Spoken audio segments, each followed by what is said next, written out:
You are listening to the Freight Buyers Club, a home for those interested in international trade, shipping, procurement, logistics, and air freight. In fact, all things supply chain in the Americas, Asia, and beyond.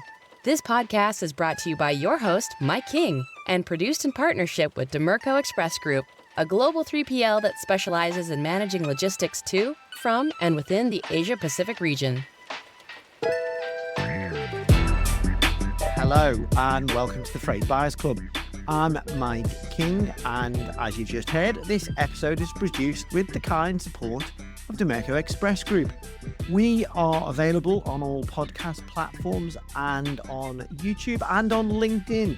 Please do like, follow, subscribe, review and comment. It'd be much appreciated.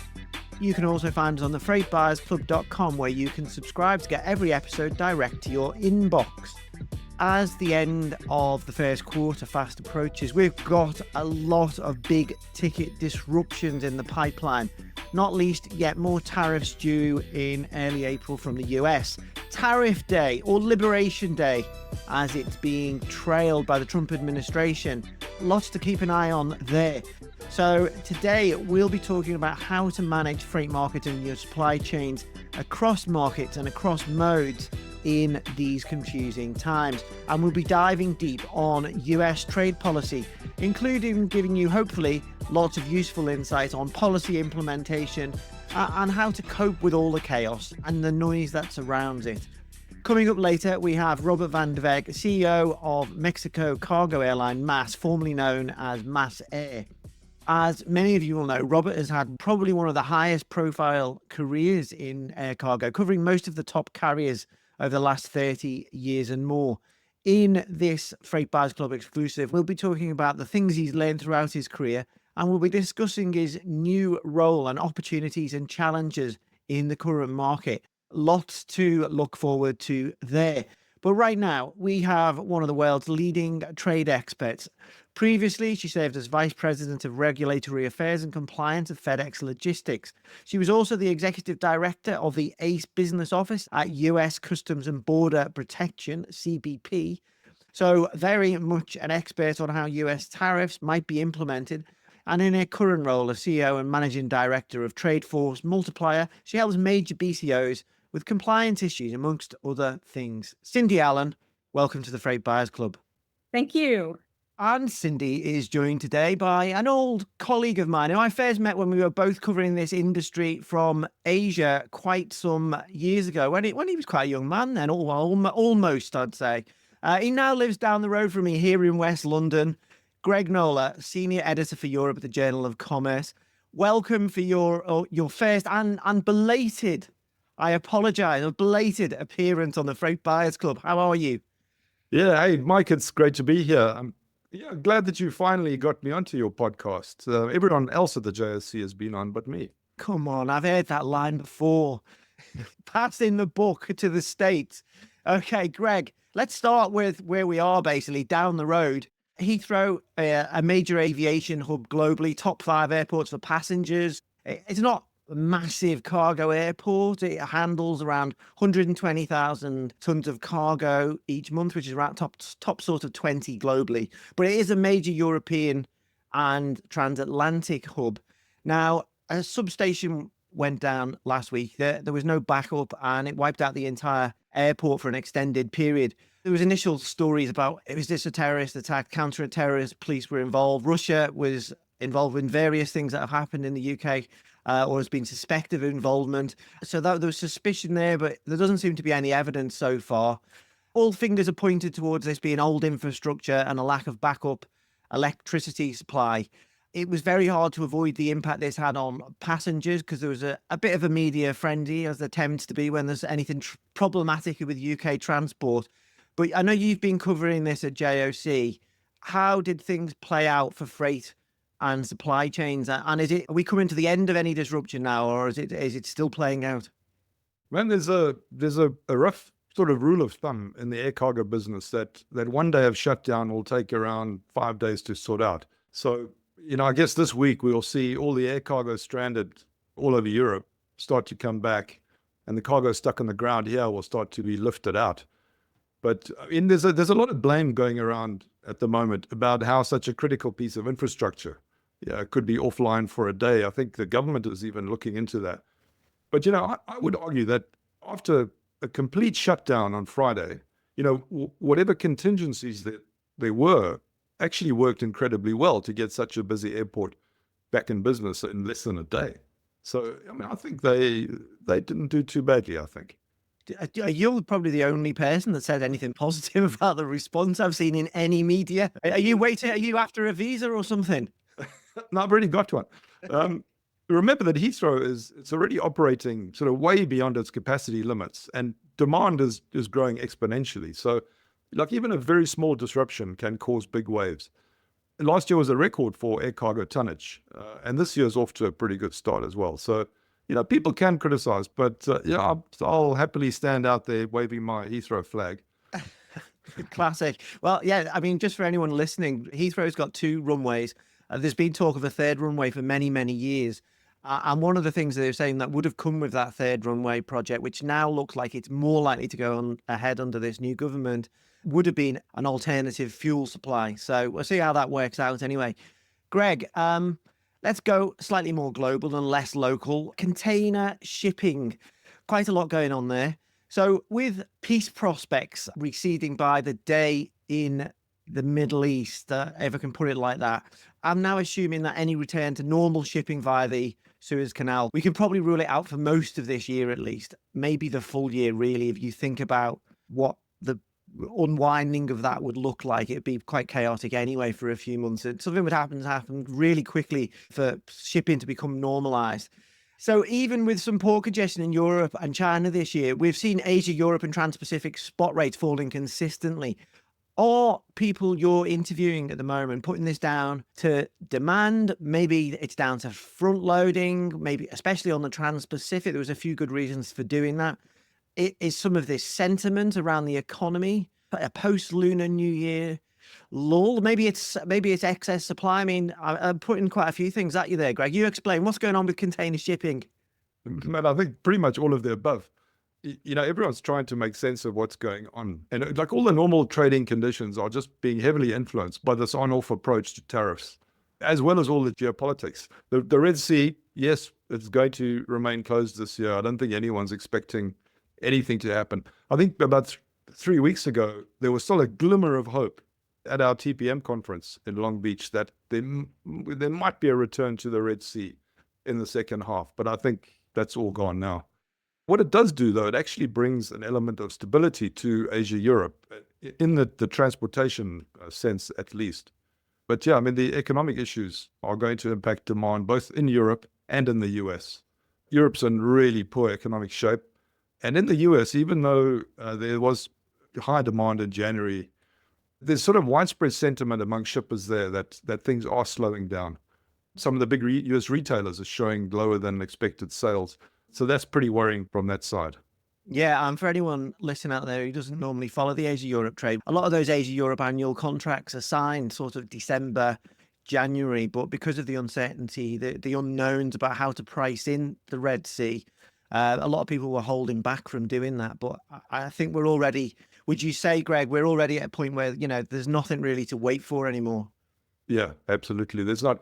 And the rates are coming down on Asia-Europe. And they're coming down even with the transits around Africa, because there's just too much capacity around. The demand's certainly not going to come to save the carriers. And the contracts that are being negotiated from now on are not going to be as good as they were last year, for sure. Yeah, it's all priced in now. Yeah. And one of the only things I didn't mention there in my long list I threw at Greg of things that have been throwing question marks at the Asia-Europe trade and container shipping, didn't really mention tariffs, which is playing out across freight markets and changing global politics almost daily. We have new tariffs expected at the start of April from the US administration, which we're definitely coming back to. But before we get to that, can you please explain to listeners, Cindy, as simply as possible, which, as simply as possible seems like the wrong word somehow, because it's not that simple. But what new tariffs so far have we seen actually implemented since this administration took power? We're only talking about 2 months ago. And when I say which have actually been implemented, what I mean by that is which ones are now in force as opposed to those that were threatened and then withdrawn after a day or two. So, yeah, there's a lot of noise out there, and there's a lot of, we're going to do this, we're going to do that. Any whim on social media is reported on and taken as gospel, because many times that's the only thing we get in advance of some of these duties. But what we have right now is, of course, we have regular duty. That's always in place. Then we have the 301 duties that were in place from the first Trump administration. Those are mostly on China, but on a few other countries. Some of those have been raised in the new Trump administration, although not very much.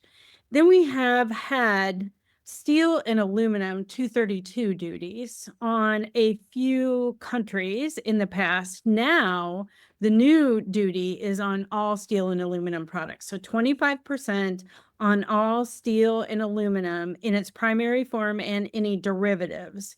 And that's confusing for everyone, because let's say you have my favorite, a four-wheeler with the roll top bar. That's usually made of steel for the cage support.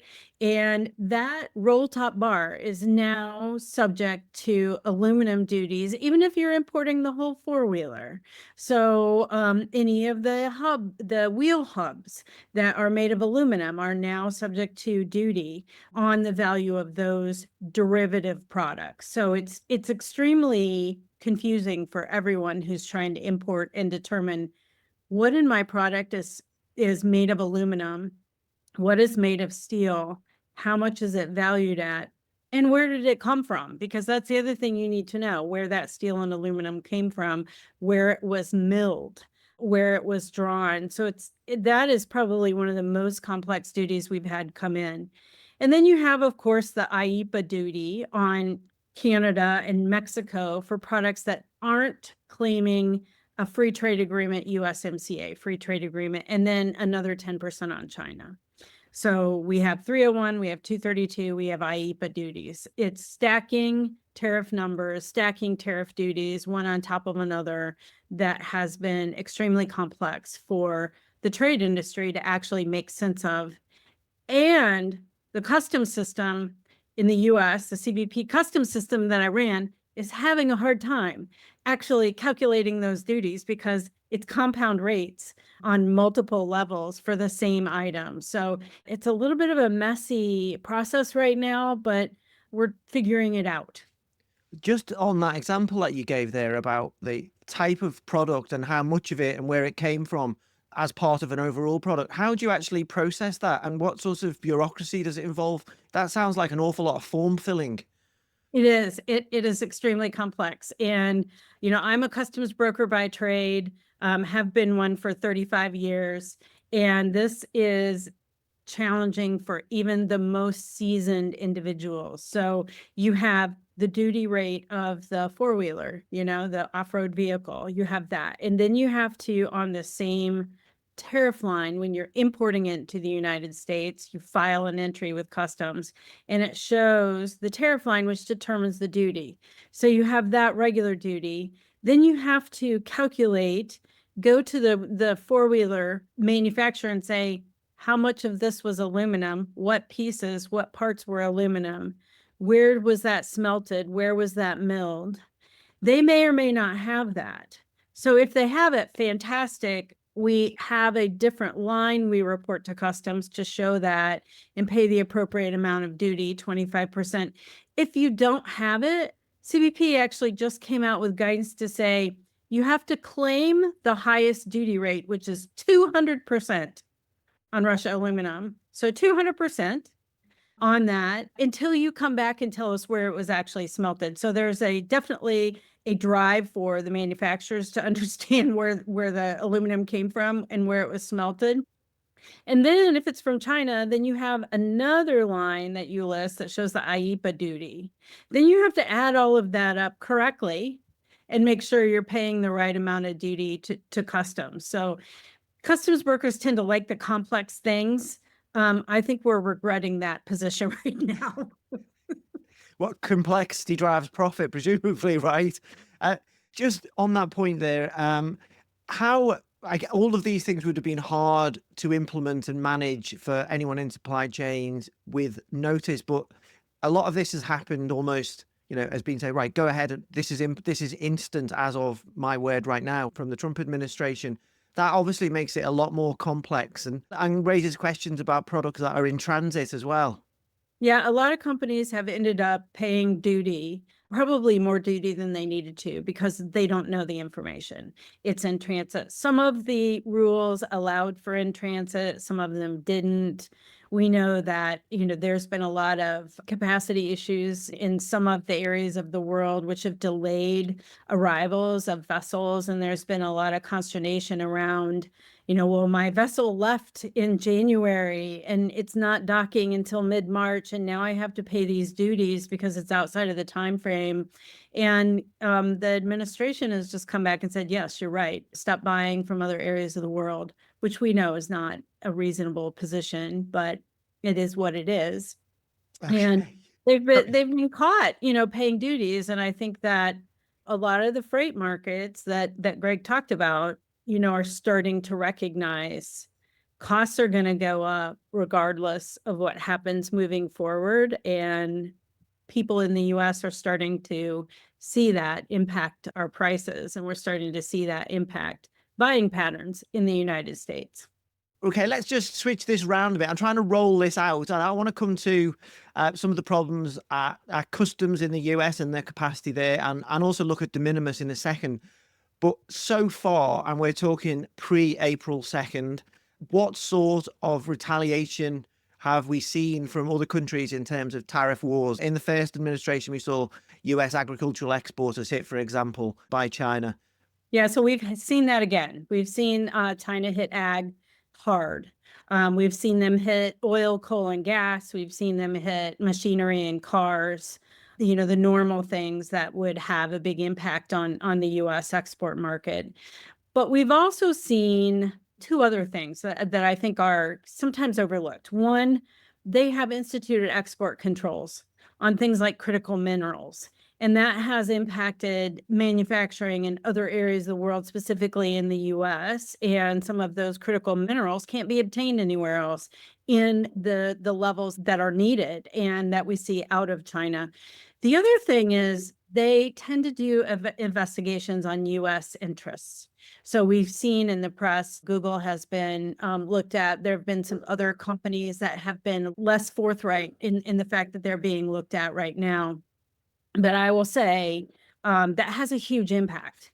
Anytime the US takes a step in a trade war, China doesn't just react from a tariff perspective, they react on multiple levels. And that has a huge impact on US companies, especially those with interests in China. Then for Canada, we're seeing also at a country level, we're seeing tariffs on ag products, on machinery, apparel, footwear. But interesting, we've seen at a province level, we've seen energy exports being looked at and controlled. We've seen, liquor boards remove US liquor from their facilities. So it's kind of a two-tier in Canada in that you have the country level actions, then you have province level actions as well. And just over the weekend, EU announced that they were delaying their previously announced tariff retaliation. So we'll see what kind of happens on that, but that's been delayed. So many moving parts. I know Greg's got a question on this, and that's de minimis. I'll just a little bit of background for listeners. De minimis exemptions are the means by which shippers skip import fees on lower value shipments. Over 100 countries have them in place. They are basically there to prevent mass pileups of low value products and excess bureaucracy. I'm simplifying, but for our purposes, that'll do as an explanation. At the start of February, when new US 10% tariffs on imports from China were introduced, the US Postal Service announced it would no longer accept inbound mail packages from Hong Kong and China, as de minimis exemptions were also removed at the same time. What ensued was total chaos, and certainly at CBP, which you sort of referred to just briefly then, the system was quickly put back in place. But we are supposed to be seeing this maybe reimposed next month. Firstly, is this likely in your view? And if it is anything in place to your knowledge that means it might work now when it didn't 7 or 8 weeks ago? Well, de minimis has been under attack on many fronts in the United States, and it's been around since the 1930s, and it has gradually raised to $800 in the United States. The raise to $800, Congress's intent was actually to facilitate small and medium-sized businesses being able to trade freely. So that was the intent when it was passed in 2016, 2017. Congress has come around to really being against this for several different reasons. What I saw happen when that was taken, when de minimis was taken out, and it's estimated that 75% of all de minimis comes from China. So the removal of de minimis for China created havoc. The simple reason was it needed more information. So in a de minimis transaction, there are not as many data elements that are required. There still is a lot of data that's required, contrary to what a lot of people understand. There is still a lot of data. However, some additional data was needed on the products that wasn't needed in the de minimis environment. So I needed to classify them. I needed to know some additional information about them. If it was a Section 301 or 232, I needed even more information about that, and I didn't have it. So two things happened. One, normal air freight stopped because companies needed more information to be able to clear the goods through customs in a, formal or informal environment, non-de minimis environment. The other big and more impactful thing that happened was the US Post Service couldn't handle and has no way to collect duty or to pay it to the government. So right now, when a package comes in on the Postal Service, they take that information and it's cleared on a very limited set of data. Once the administration said you can no longer use that process to clear any freight from China, the US Postal Service had one method to clear all of that freight. Anything that comes in over $800, customs actually, or the Postal Service reaches out to the consignee and says, who is your customs broker? And then they get the name of the customs broker files an entry. This is all done by mail.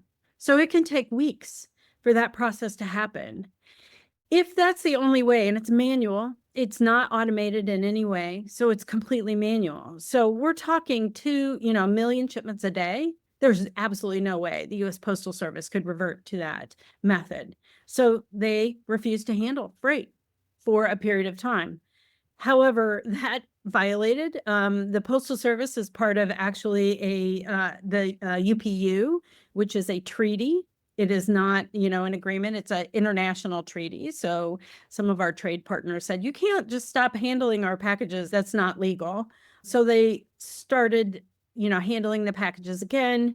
And that led to the administration saying, we have to suspend the suspension of de minimis and really figure out what we're going to do. And you see, when they revoked that, they said until such time as systems are available. So what does that mean? Well, one, it gave the normal freight environment a little bit of time to put in processes to gather more information at the time the goods are shipped, because that's the time you really need it. You need to know, hey, there's some more information I need. I'm going to ask you when you ship it, especially on small products, whoever's receiving it. I order a pair of shoes online. I don't know. This is Temu and Shein, right? This is this big driver of the air cargo market, for example. Like this is a lot of this is business direct to consumers in the US out of China. Absolutely. So it allowed the normal freight environment a little bit more time to put systems in place to collect that information. The bigger thing is, what is the post office going to do? They don't have a plan. They've never had a plan to address this. So I think they have a couple of options here. One, they can refuse to handle it. That would require renegotiating treaties with countries. I don't find that to be a viable option. And we saw them do that and revoke it really quickly. Two is they could develop software themselves to collect the duty at the time that someone ships something and then pay it to customs. They could buy normal software that a customs broker or anyone else uses to facilitate that. It would require a lot of investment, a lot of money, a lot of people at a time when our administration is cutting resources. Don't find that either of those options are going to be viable. The other one is they could hire a customs broker. They could say, hey, Cindy, you are our customs broker for every postal shipment coming into the United States, and you're going to transact customs business and clear all of these. I think that's possible. Actually, that's a possibility. The other thing is they could just completely privatize package handling all the way. From start to finish, you tender it, in the postal service, but UPS, FedEx, DHL, one of them comes in and they actually handle the package on behalf of the postal service, which a lot of the express industry, which I was part of for a long time, they lobby for that. They want that. They think that that is actually going to be more economical. So I think one of those two things will happen. I have not seen any movement either way, but most of us are not privy to these types of discussions in this administration. Things are being, discussed in an extremely small group of people. So who knows how it's going to be handled, but I don't see this as a quick fix. From your previous experience at CBP, was there a process by which, say, I don't know, the de minimis exemption was moved from 200 to 800 under the Obama administration, if I remember. Is there a process by which you plan policy changes and they're implemented through government? Because this seems very much top down and instant. Yeah. Usually, so I've been in this business 35 years. Usually what happens is, the president, like a CEO, comes in and they say, hey, this is the direction I want to go. This is the framework that I have. Let's, try to get policies and procedures and positions that move that forward. And then the agency heads come in and they say, okay, this is my piece of that. This is what we think we can do. Then the agency head goes down to their team internal at their agency and says, what's feasible? What are your issues? Give me some proposals, help me write a position, give me your feedback and timelines and what it's going to cost. And all of those normal business processes happen that way. That isn't happening here. Those individuals at the top, a handful, and I'm less than 5 people, seem to be making all the decisions, specifically when it comes to trade. And not only is that direction and position being moved forward, but the details are being moved forward and implemented top down. So those people in the agencies, like CBP, who had a hand in shaping policy and advising the administration on what that should be and how feasible things are and how much they'll cost, they haven't had an opportunity to give that input. And when that top-down direction comes in, they're told, just do it. So this administration looks at the agencies as implementers instead of as advisors and policy decision makers and, regulatory writers. So this administration has spent the last 4 years preparing information in anticipation of a second Trump administration. And now they're implementing all of these policies that they have taken 4 years to write and sent them down. So it's extremely different.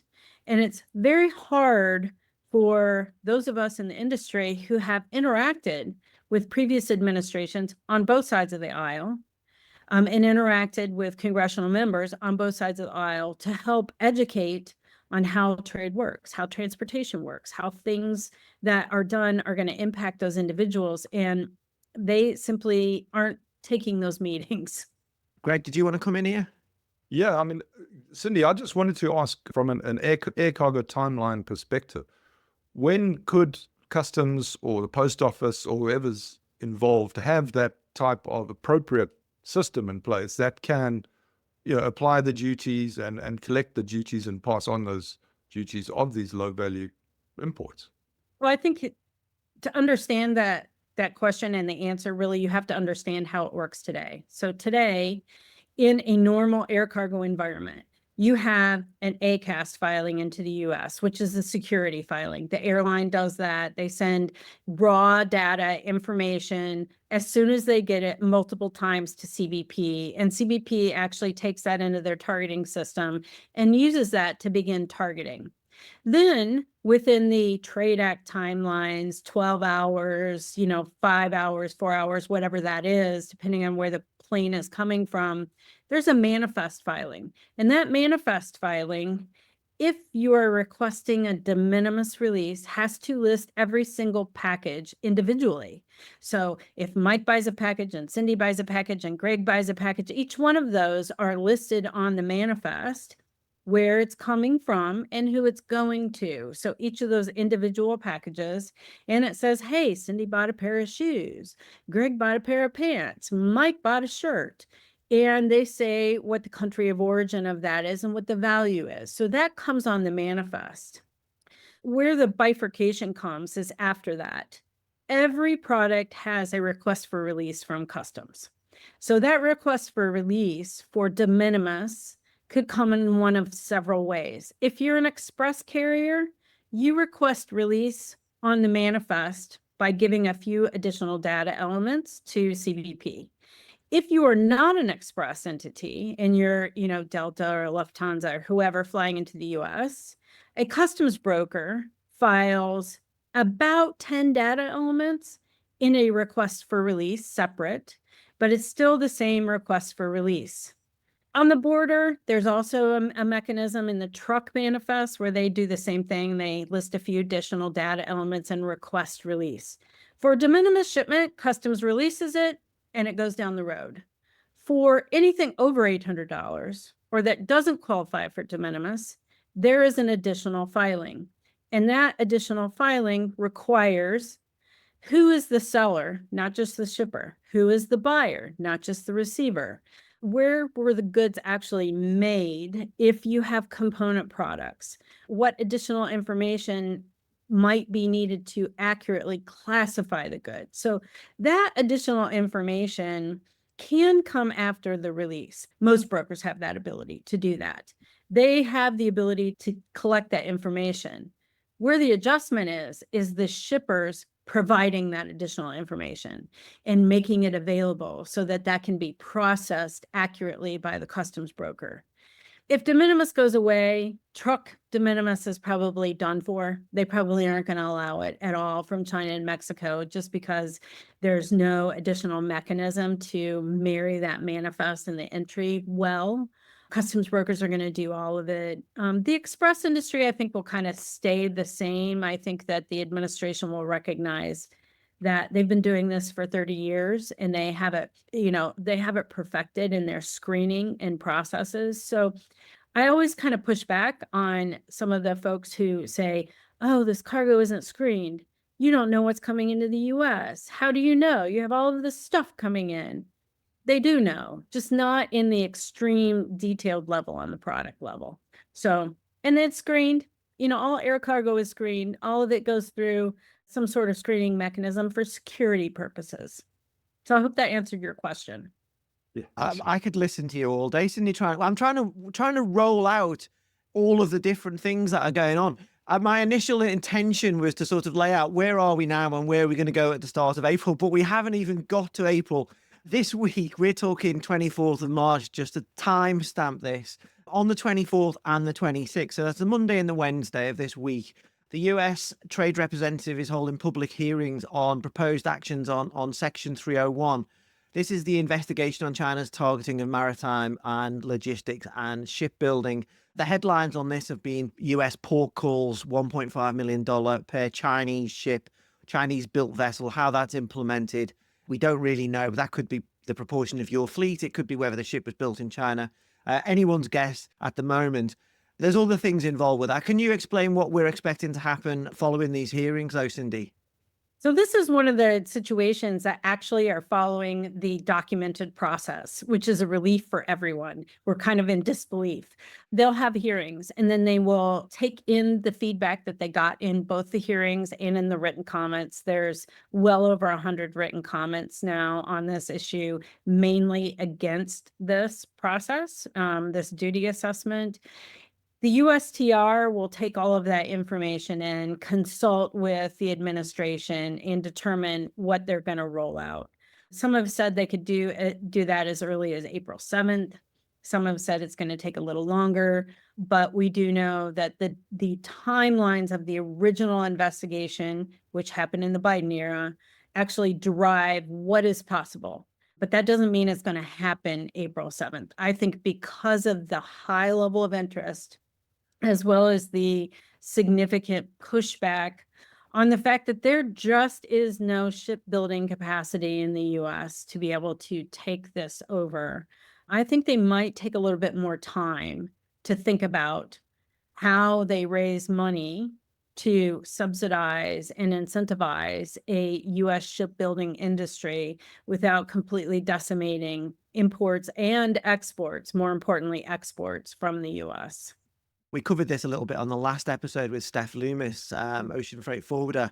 Her point on this was essentially this $1.5 million per port fee, which some shipping lines have said would mean that they would avoid secondary ports and might cost the industry $20 billion. Steph's point was this is going to be paid for by consumers, but it's also penalizing carriers who essentially just bought at the best place that they could at that given moment, and it's not really their fault. So there's a lot going on there. Greg, you've been covering this as well. What feedback are you getting? Well, I mean, something that's very much worth bearing in mind is that this comes from a national security concern over how China is ruling the seas.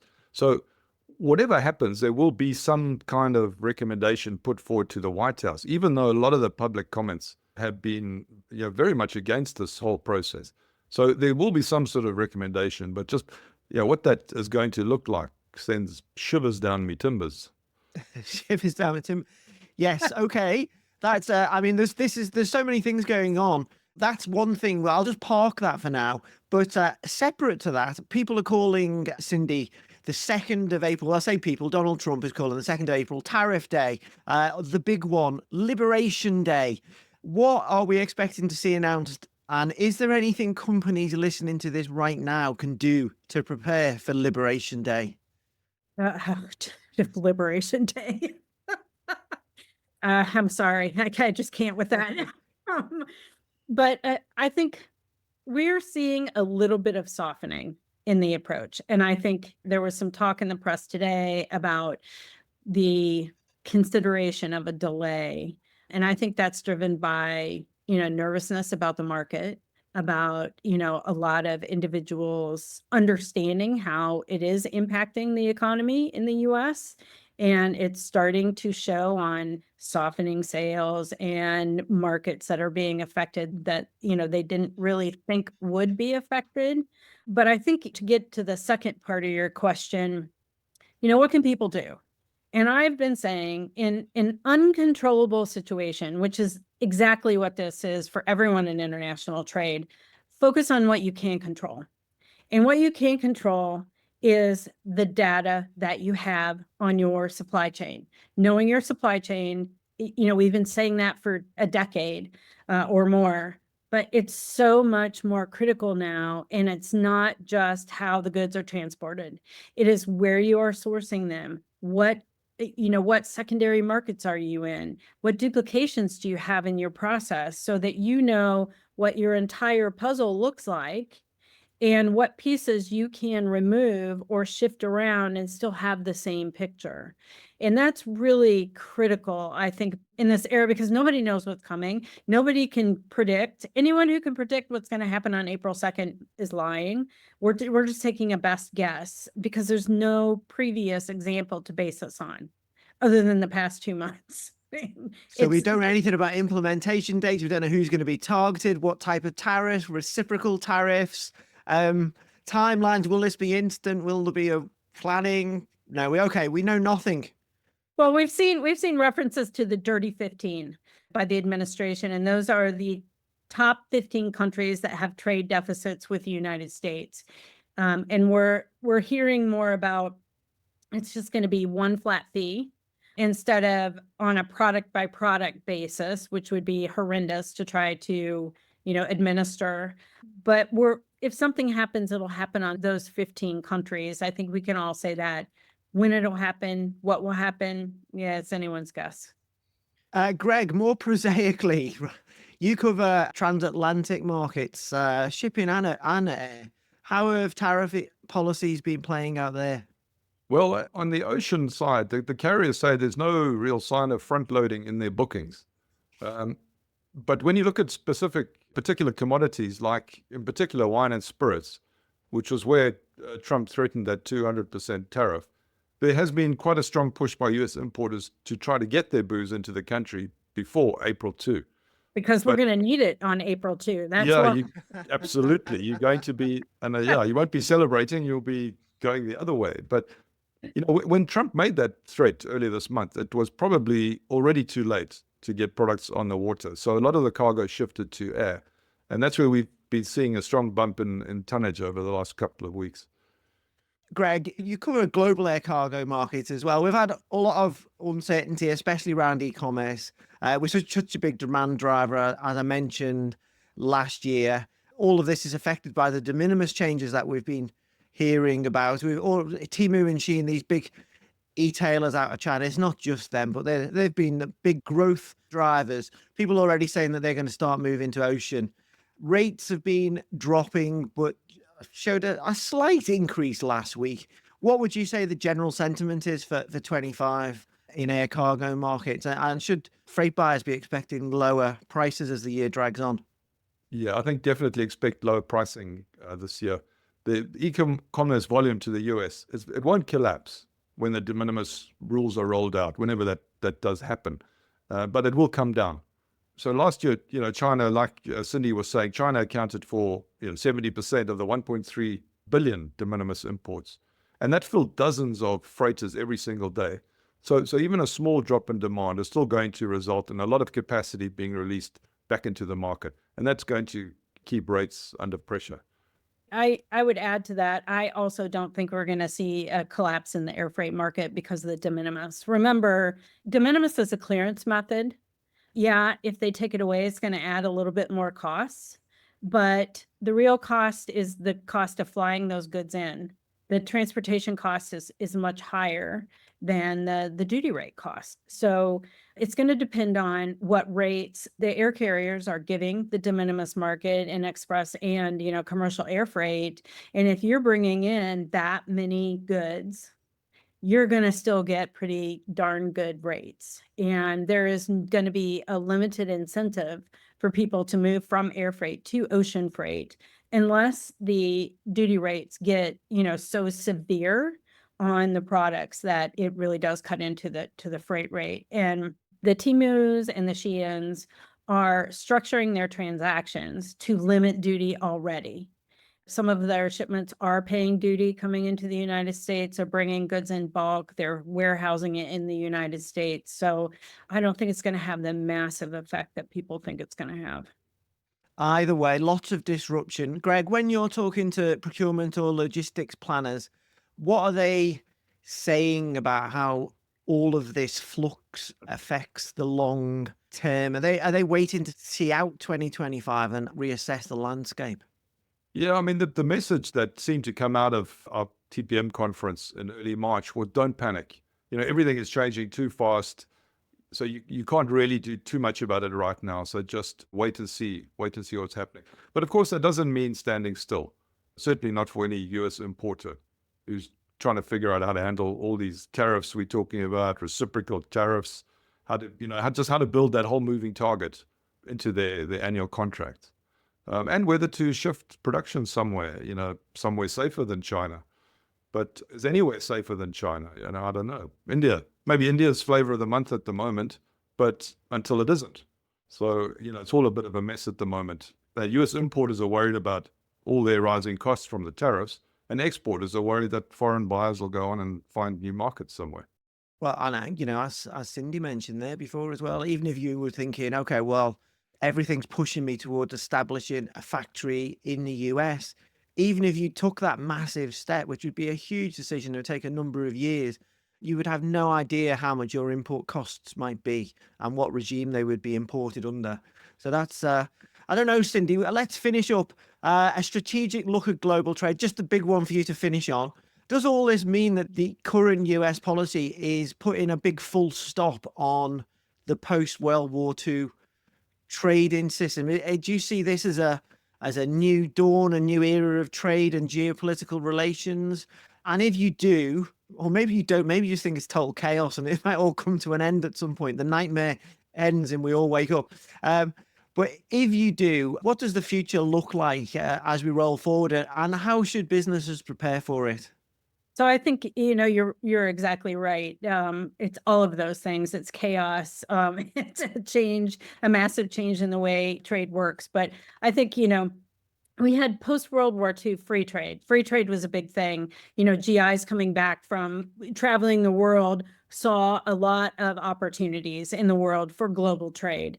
And then post 9/11, we moved into a secure and fair trade area where there was much more emphasis on security, but still trade was important. It's facilitation. We want to have fair trade. And now what I see is just enforced trade and heavy compliance focus.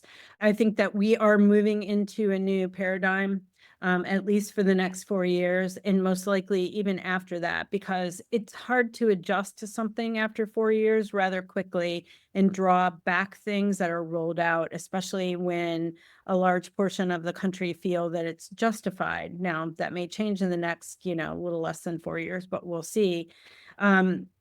Facilitation is not a welcome word right now in any administration discussion. So it's all about enforcement and compliance. So I think it's important for trade to understand, again, know your supply chain, know what your data is, know all the way back to the origin. There's lots of technology companies that are perfecting this. Go talk to several and see what they can offer you. Develop options and plans. Even if you don't carry them out, if, let's say you move that plant to India and in 3 years, India becomes the target, what happens then?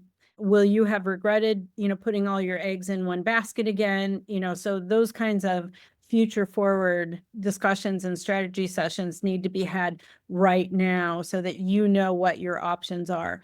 Don't do anything rash immediately because you don't know where this administration is going next. If I owned a plant or a company, I would hesitate to just move everything. I would see how I could lower duty rates, lower my transportation costs in my current infrastructure, so that I can make those changes. Focus on compliance. Absolutely. Everyone needs to be doing a risk assessment right now. You need to know where your liabilities are, what problems you have. Do an internal audit of your processes and procedures, because I'm guaranteeing you the only area we are seeing increased staffing is in compliance at customs. So they're going to look, you better look and know what you have before that. I've heard a lot of talk about, and I don't know if I subscribe to this or not, but I've heard a lot of talk about most of these changes are going to happen in the first year. They want to have the pain in the first year, because if you follow the news, you heard Musk and you heard the president refer to, we're going to have a period of pain, but then it's going to get better. The plan seems to be to roll out all of these big, impactful things in the first year, so things will normalize over the next 3 years. So that's why I'd give it a good year before people make massive changes, unless it makes sense for you and your company anyway. So focus on compliance, get the data, and stay calm. What is that famous English saying? Keep calm and carry on. Yeah, stay calm and carry on for a year. Have a cup of tea and chill out for the next 10 months and then reassess. We all keep calm here. Greg, are you feeling calm about the future? Is your English environment and those rolling green hills bringing a sense of becalmed, Mr. Knowler? Yeah, I'd be feeling a lot calmer if I was a technology provider, because I think they are going to score out of all of this. But I mean, to the final comment, just to, it's the uncertainty here that is the killer. If there are 50% tariffs on a particular product, make the ruling, give the market a date, and let's move on. But don't give a deadline, then extend it, then remove the tariffs, then threaten to bring them back at 200%. That just makes it impossible to plan for, and freight buyers absolutely hate that. Okay, thanks, Greg. After a short message from our sponsor, Dimerco, coming up next is my exclusive interview with air cargo legend and mass air cargo airline CEO, Robert van der Weg. But for now, the lady who clearly should be running customs compliance for this Donald Trump administration, Cindy Allen, CEO and Managing Director at Tradeforce Multiplier, and Greg Knowler, Senior Editor for Europe at JOC. Thanks for joining me today on the Freight Buyers Club. Thank you. Thanks, Mike. This podcast is proudly produced in partnership with Dimerco Express Group, a trusted provider of global shipping and contract logistics services in Asia, Europe, and North America. Dimerco's particular strength is in Asia, where it gives shippers the freight capacity and local market expertise to streamline freight movements to and from the region, particularly for trans-Pacific lanes. With 130 forwarding and logistics locations across China, India, and Southeast Asia, Dimerco connects Asia with the world like no other global 3PL. You are listening to the Freight Buyers Club. Welcome back, one and all. As promised, my next guest has seen it all in air freight. He started and rapidly rose up through the ranks during the halcyon days of 1990s KLM Cargo. He has since held senior executive roles at Airbridge Cargo, ECS Group, Atlas, and Cargo Lux. That's very much a who's who. He's the current CEO of Mexico Cargo Airline MAS, formerly known as MASAir. So basically, he's seen it, done it, and he's got the T-shirt when it comes to air freight. Robert van der Weg, welcome to the Freight Buyers Club. Thank you very much, Mike. Really a pleasure and honor to be here with you. Robert, I want to run through your career in a moment, and we'll look at the current market as well. But Faiz, you recently joined MAS, which is based in Mexico. What was the attraction? What fleet are you operating on? What routes? And what's your target market? I suppose I'm basically asking you to explain your business, please. Yeah, well, thanks for that. I mean, to your first point, when I was approached to join MAS, of course, I thought long about it because it meant moving to Mexico and being further away from my family and especially my mother, with whom I'm very close. But I did it because I really believed in, first of all, in the company, and I'll explain that. And secondly, for me personally, it was like, a sense of achievement after my career to be in charge of an airline, which is something I always had the ambition for.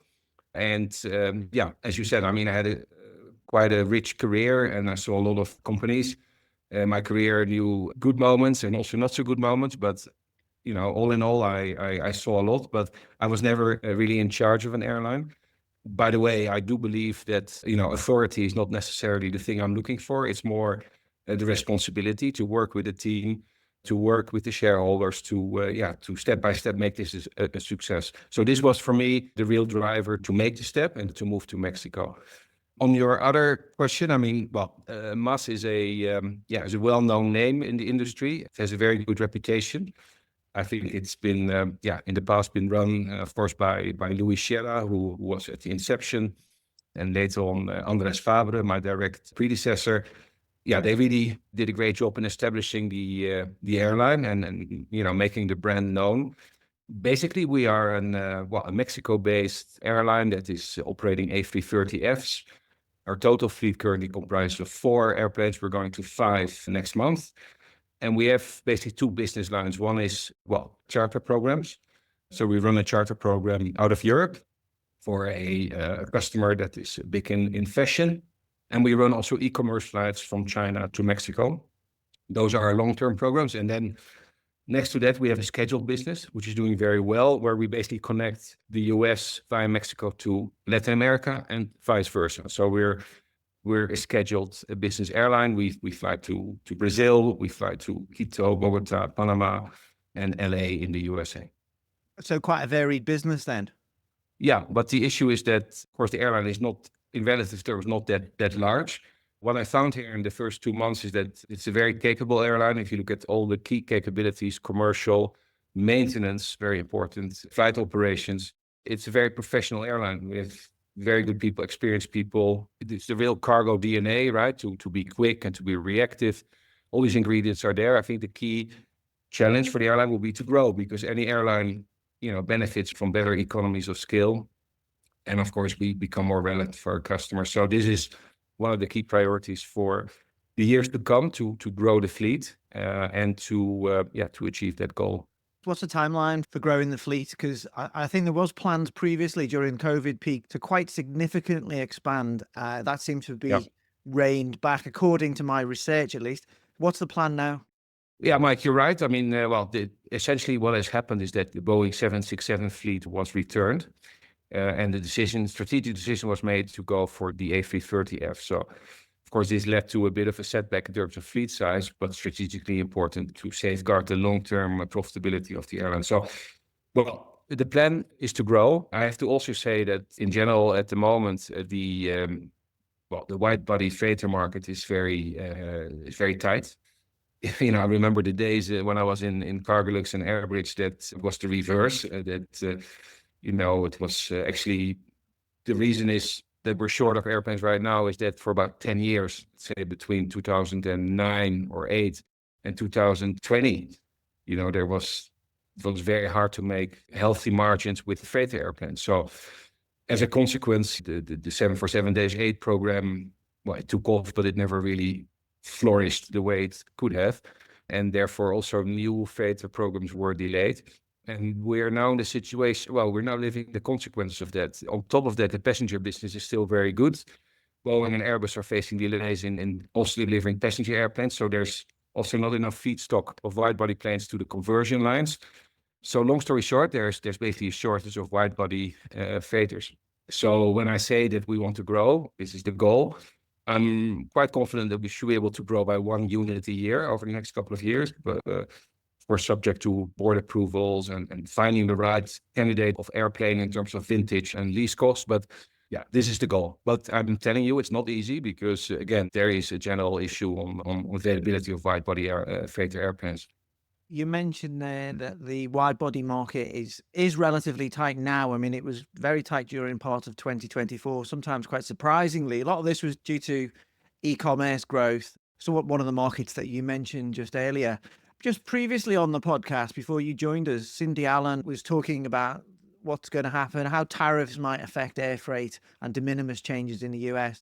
And Greg was saying we're looking at a slightly softer market this year. How will that affect you guys?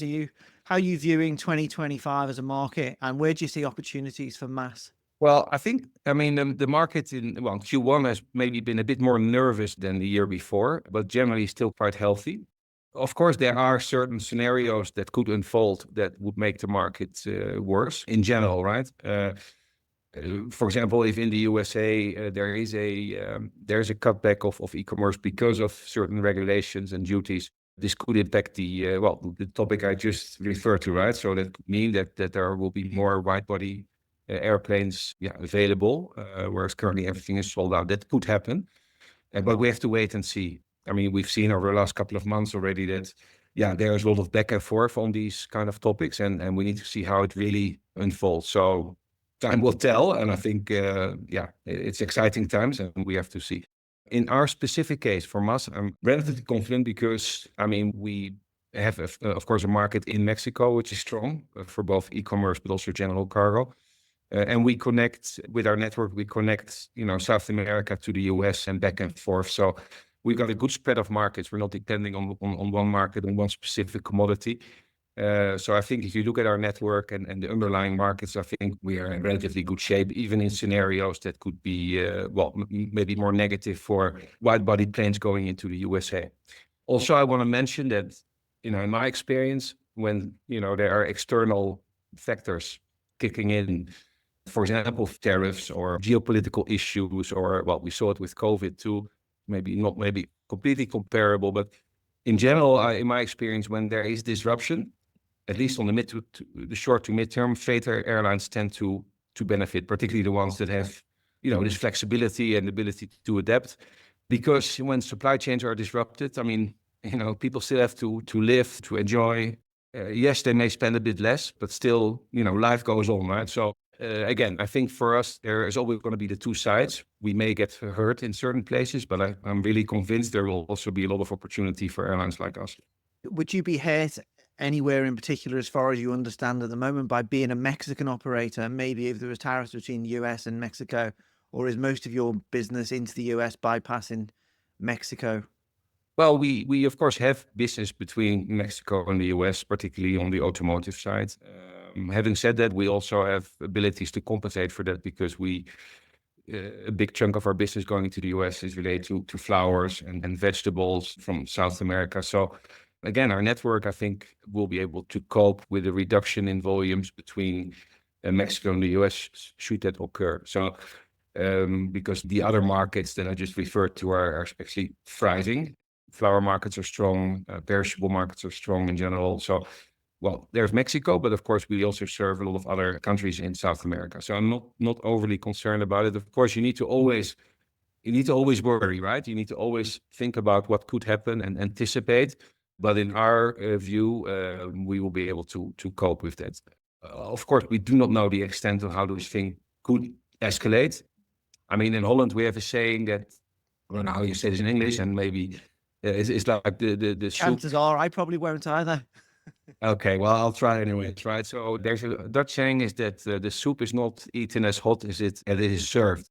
The point is that there's a lot of rhetoric and a lot of things, but we need to really see what really happens down the line. So let's wait, but I'm not overly concerned, no. Okay, so what, you plan as much as you can, but it's a case of you just don't know what's going to happen. So, you've got your plans, but you'll have to be light on your feet, presumably. Yes, and in the worst case, when things really, again, there will be a lot of opportunity because supply chain disruption, in my experience, means opportunity. So then you need to have a cool head, and with your commercial and operational teams, need to tap into those opportunities. But even in that worst case, for a freighter airline, there will be plenty of opportunity, I'm convinced. Can I just wind you back slightly and draw on your deep well of knowledge, particularly over the last few years? I think you were at ECS Group for this period, but just talking on a general level, really, and unless you want to talk about your time at ECS, I'm just thinking, how do you think about those last few years? So say since 2020 for air cargo and for general trade versus the rest of your career. We've had so much happen. We've had airspace closures, geopolitical unrest, wars, trade wars, and then of course COVID.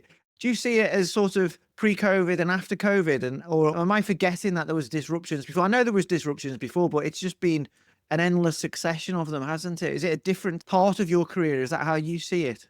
Yeah. Well, it's maybe funny or not funny at all. When I look back at all those years, I somehow managed to be in all cargo airlines when the time was the worst. So, and I've been there quite a long time because I was at KLM, let's say when the first, call it boom, with all the semiconductors, the high tech in Southeast Asia, and general, trade growth in the 90s, right? When I was at KLM, I was not at a freighter airline. Of course, with KLM, when I was living in Asia, we enjoyed that. That was great. We did a lot of freighter flights as well. But when I joined Atlas and then Cargolux and Airbridge, actually, this was probably the period on average that was overall not so great. Of course, the good side of that is that you get very disciplined and experienced in how to deal with. Because let's say the last 2 years, it's not really complicated, right, to manage or to market a freighter airplane. So I'm not saying that was bad, but for me, maybe from my experience, it was great. And now, indeed, we live in different times. Of course, the question is, how long will they last? As I said earlier on, I mean, there is a shortage of planes. I don't think that this shortage will easily be solved, even if e-commerce gets a bit of a setback. I think the underlying issues are so strong.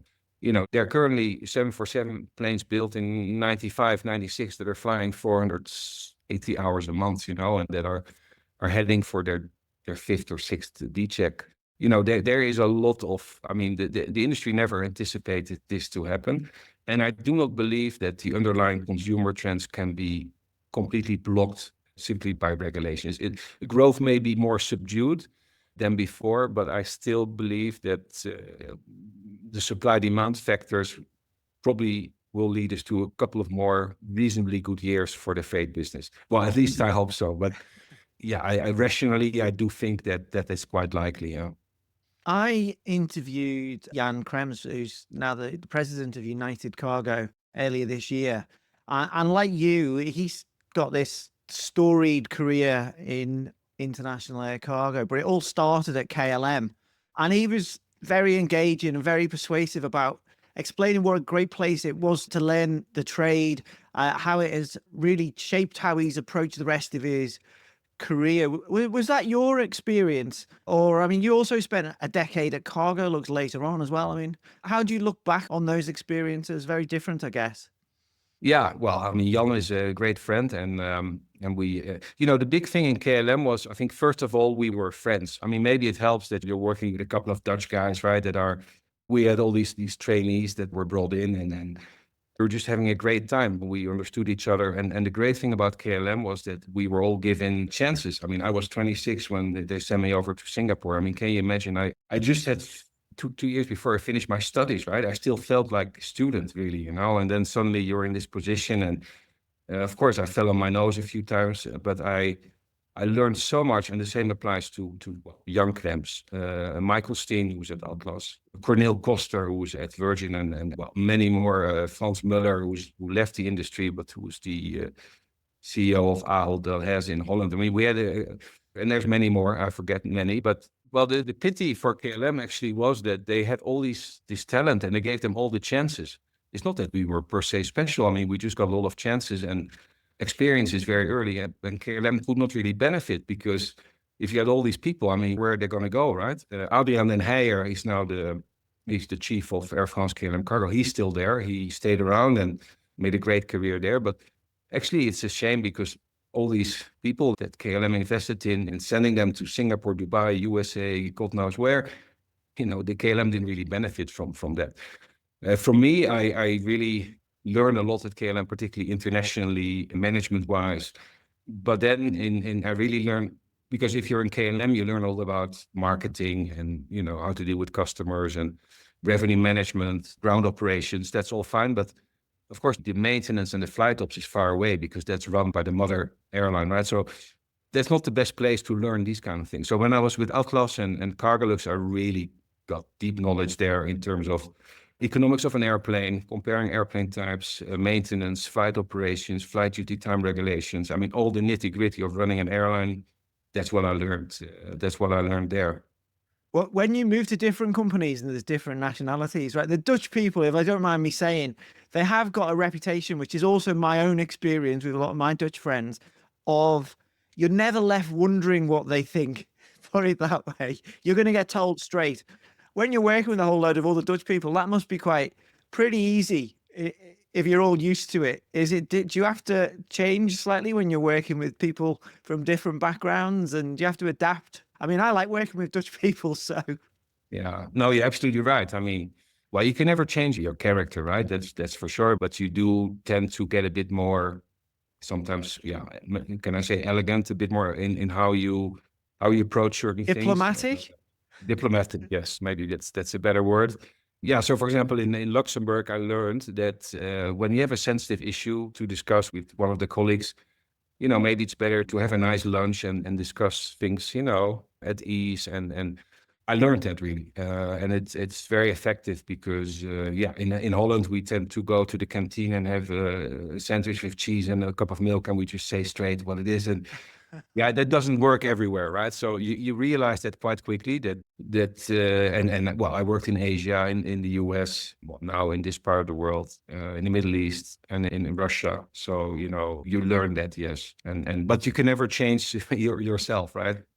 No, I've been told to change myself many times, and I'm just stuck where I am. Robert, looking back over your career again, I mean, is there anything in the industry that surprises you over that period? I'm thinking maybe in terms of service or the technology adaptation.